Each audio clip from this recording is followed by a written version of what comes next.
Hi Cheyenne, how are you today? This is Mrs. Ramos calling from Rock County with the position of field placement internship. How are you doing today? I'm good. How are you? I'm great. I'm glad that you scheduled an interview. I am here today with some questions that I would like to ask you. Do you have about 10 minutes that you could sit and answer some questions for me? I do, yes. All right, so the first one, why don't you tell me a little bit about yourself, Cheyenne? I graduated a year early, got my first ever professional job, and did that ever since. I pretty much had to grow up and take care of myself, so that was my first ever accomplishment at the age of 17.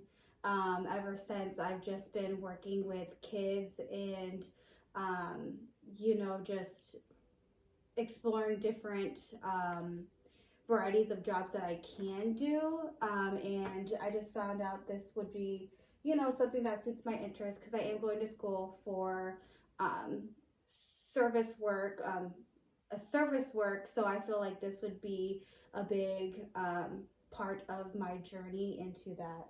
Could you tell me a little bit? You said you worked with students. Could you tell me a little bit about what you did when you worked with students? So my first ever year, I worked with kindergarten, special needs.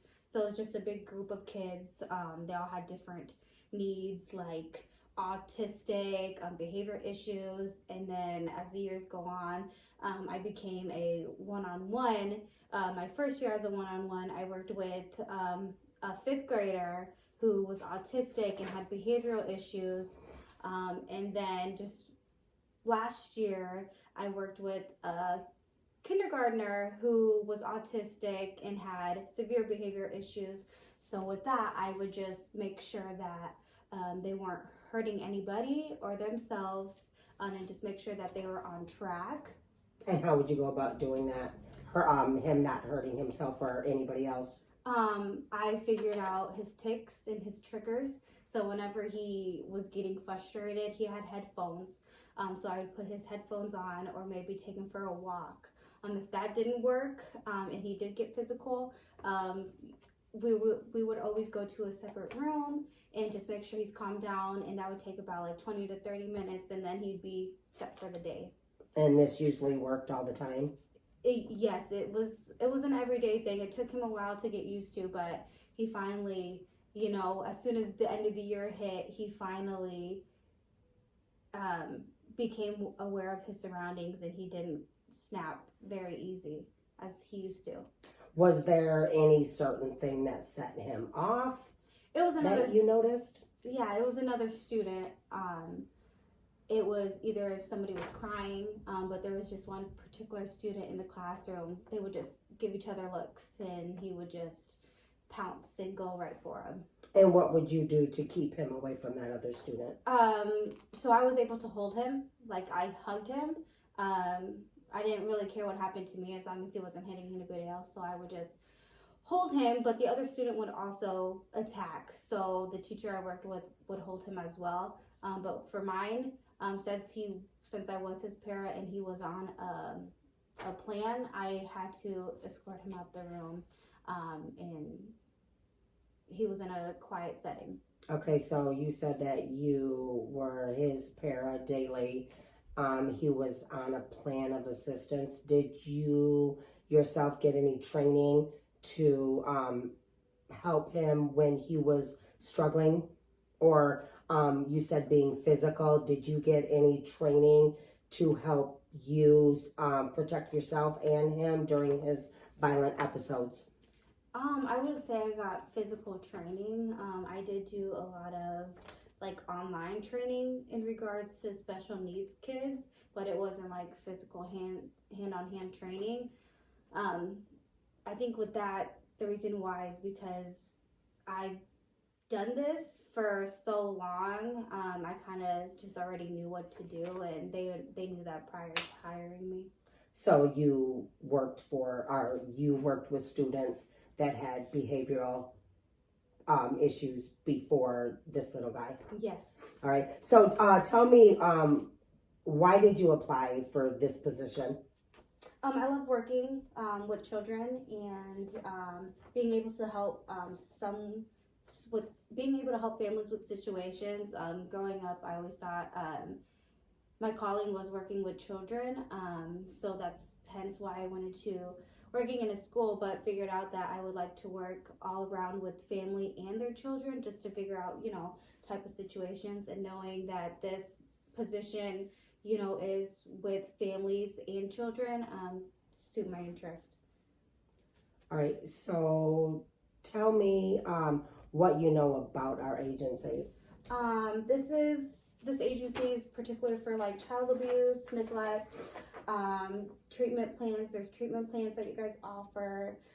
You go to houses whenever they're called, do checks, house checks, make sure the children or child is safe, and just regarding their family. So you told me a lot about your background with students and in the school setting. So what do you think your strengths are in working with this particular agency? Can you repeat that, please? You said that you had a lot of experience with children with disabilities in a school setting. So why don't you tell me what your strengths are as regards to working with this agency? My professional background, I worked with children, and they just seem to come to me very easily, and seem like they were to trust me with their issues. So you're saying that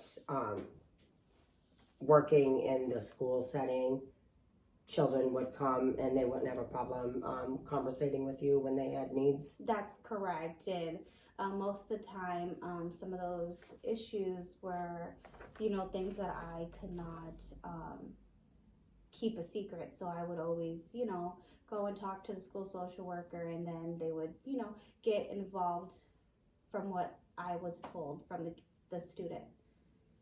Okay, so what is your greatest weakness? I think my greatest weakness would be I'm not very time consuming. I usually don't set plans, and if I do set a plan, I usually don't follow them. So I would consider that as my weakness. Okay, the position can be difficult and stressful. How would you handle that? I actually did a lot of research.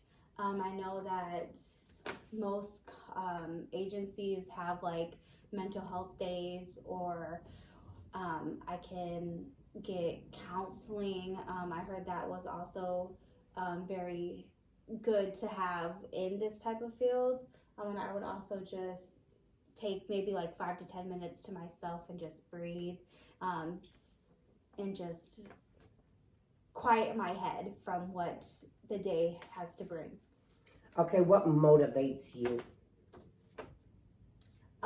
It took me quite a few years to figure out what I was interested in, and I found out like this career is my journey to success, and having my daughter, now I feel like I need to grow up and find a professional job, so that's my motivation. So your daughter is your motivation. She's what's driving you to become a better you? Yes. Okay, so tell me about a time you had a misunderstanding or a disagreement with a coworker or supervisor. I never really had any disagreements, but if I would in that case, I would always just go to my supervisor and set up a meeting, and just have a conversation and just fix the situation. So if you did, you would handle the income you would handle it by just going to the supervisor and talking with them, you said?